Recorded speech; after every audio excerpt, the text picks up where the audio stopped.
पालक आणि छोटे मित्र, नमस्कार सगळ्यांना. आज आपण पोषण पंधरवडा साजरा करत आहोत.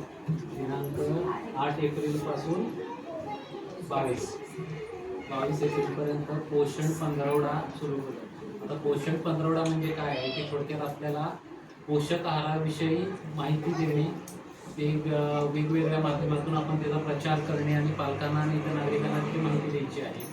त्याच्यामध्ये सगळ्यात पोषणाबद्दल बोलायचं म्हणजे अंगणवाडीतच आपण का सुरुवात करतोय ते कारण इथं बघितलं तर आपण 1 ते 6 पर्यंतची मुलं असतात, म्हणजे हे वाढतं वय असतं. त्यामुळे आपण ह्याच्यामध्ये पोषणाबद्दल जागरूकता निर्माण करणे हाच आपला उद्देश आहे. पोषणामध्ये बघितलं तर आपल्याला सगळ्यात महत्त्वाचं म्हणजे कंप्लीट डाएट म्हणतो आपण, त्यामध्ये प्रोटीन, कार्बोहायड्रेट आणि फॅट्स हे तिन्ही घटक असणे फार गरजेचं आहे.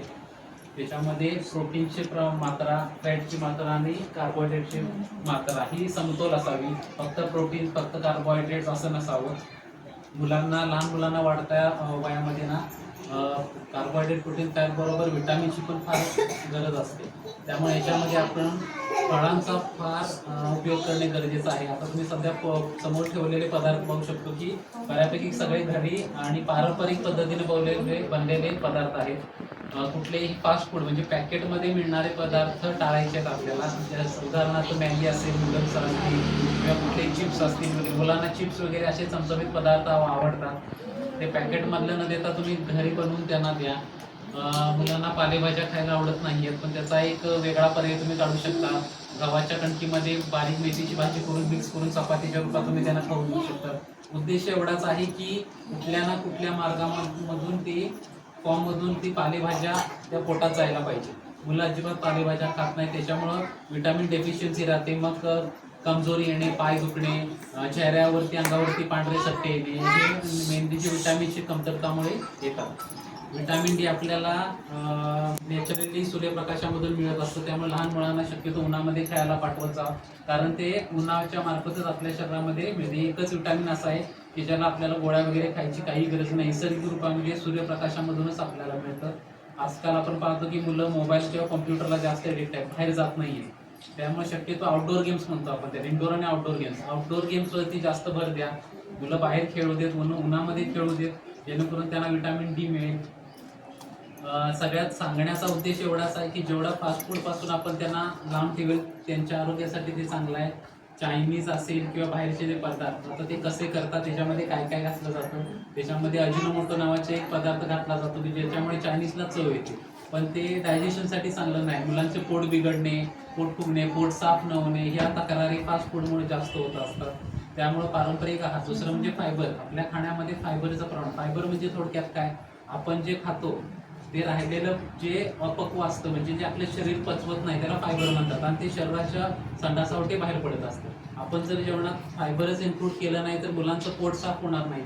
दररोजच्या दररोज सकाळी उठल्यानंतर लहान मुलांनी टॉयलेटला गेलंच पाहिजे. ते जर होत नसेल तर बघा कुठेतरी आपले फायबर जेवणामध्ये कमी पडत आहेत, याच्यावरून लक्षात घ्यायचं आहे. मुलांना आतापासून जर पोट साफ झालं नाही की त्यांचं पोटात दुखणे, पोट फुगणे, मग मुलं जेवत नाहीये, अशा तक्रारी होतात. दर 6 महिन्याला आपण जंतनाशक मोहिमेअंतर्गत जंताची गोळी देतो. दुसरी गोष्ट म्हणजे बाहेरून आलेली फळं असतील, पालेभाज्या असतील, हे 2 ते 3 वेळा पाण्यामध्ये स्वच्छ धुवून घ्यायचे आहे.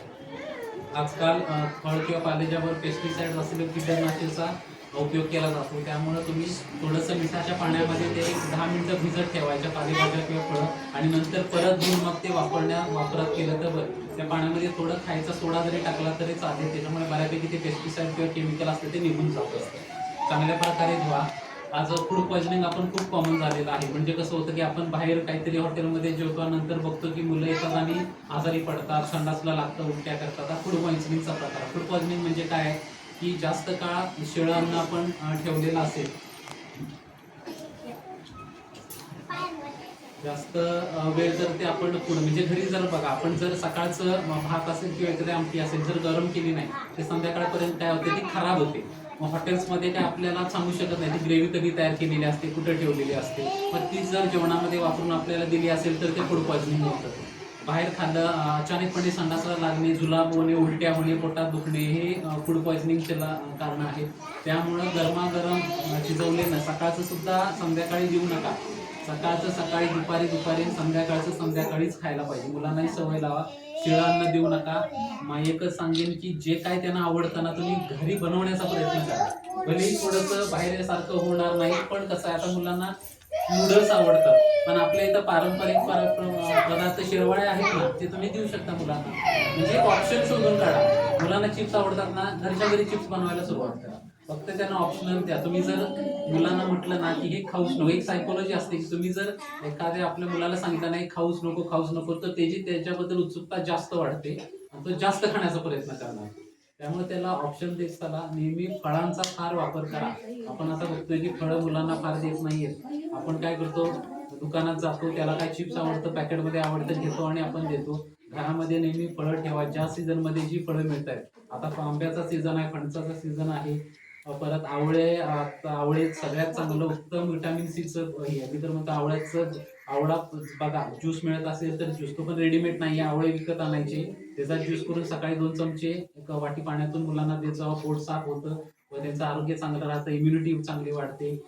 परत दुसरी गोष्ट म्हणजे आंब्याचा सीझन सुरू होणार आहे. आंबा हे विटामिन एचं उत्तम सोर्स आहे. पिकलेले आंबे द्या खायला त्यांना. फणस असेल, फणसाला तर सुपर फूड म्हटलं जातं, एनर्जी खूप असते त्याच्यामध्ये, ते मुलांना द्या. फक्त एक हे अट्टहास करू नका की टीव्ही मध्ये वगैरे दाखवतात सेलिब्रिटी ॲवोकाडो खातात वगैरे. आपल्या आसपास जे उगतात तीच फळं खायची आहेत आपण.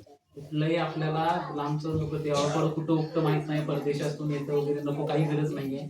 आपण जिथं राहतो त्या जमिनीमध्ये काय उगतं तेच आपण खायचं.